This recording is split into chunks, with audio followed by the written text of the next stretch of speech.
एक बार की बात है कि सहजोबाई ने अपने गुरुदेव को आमंत्रित किया कि मेरी कुटिया में पधारो। कहते हैं ठाकुर जी बोले आज सहजो की भक्ति की परीक्षा लूंगा मैं।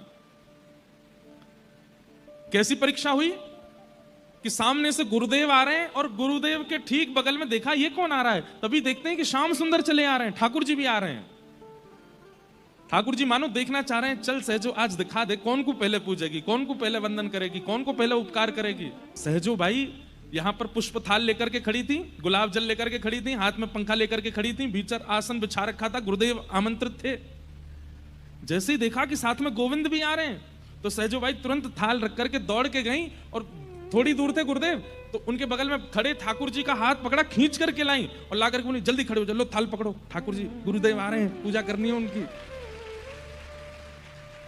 ठाकुर जी बोले सहजो भगवान हूं मैं, ये तन मैंने दिया, जिस तन का तू तू तू भाव रखती है, ये तन मैंने दिया तुझको, ये आत्मा मैंने दी, ये बुद्धि मैंने दी, ये नेत्र मैंने दिए।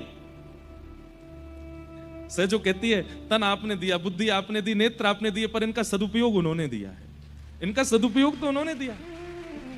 अगर ये ना आए होते तो तन प्राप्त करके भोग भोगने के लिए कोई गलत नहीं था।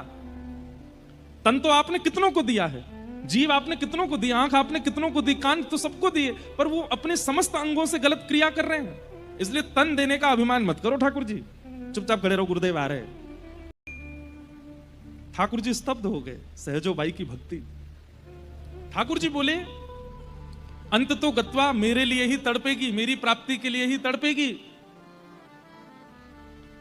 बोले तड़पूंगी क्यों? बोले क्योंकि मेरी प्राप्ति करना ही जीवन का सार है। बोले मैं भी वचन देती हूं कि मैं अपने गुरुदेव के आश्रय में रहकर के ठाकुर जी को तड़पा दूंगी, वो ही कहने लगेंगे कि सहजो आजा, मैं तैयार बैठा हूं तेरे लिए, मैं अपने गुरुदेव का आश्रय नहीं छोड़ सकती।